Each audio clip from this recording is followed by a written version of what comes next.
Walking back toward Winstead Hall, Harriet scarcely noticed the turns of the path or the birds calling in the leaves.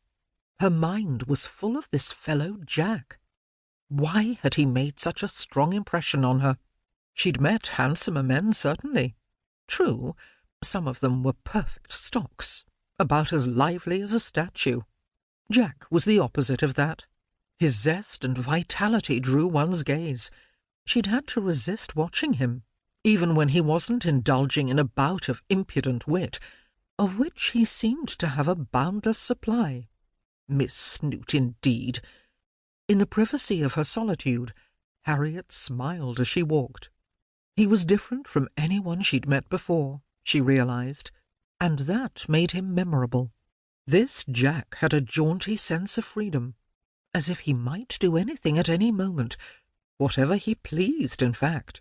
He made Harriet imagine boundless liberty, a thing she'd never had in her life.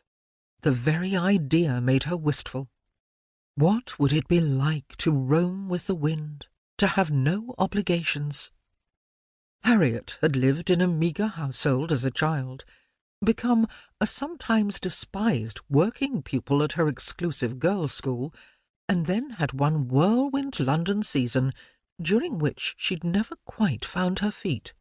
She'd not met a rogue outside the pages of a novel. Young ladies were carefully kept far away from such people, for good reason. But this Jack hadn't felt dangerous.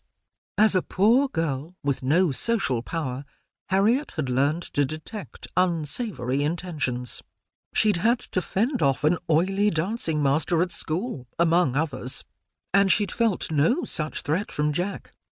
He seemed charming, fascinating, nearly mythical. Perhaps she would call him Jack in the Green when she saw him again. And there, her train of thought stuttered to a stop.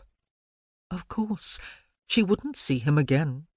Now that he was lurking around Ferrington Hall, along with the travellers, she couldn't walk there. He'd taken that option from her, narrowing her world, as so much seemed to do these days. Resentment bubbled up, tinged with a curiously mournful disappointment. But life was seldom fair. She'd learned that very young.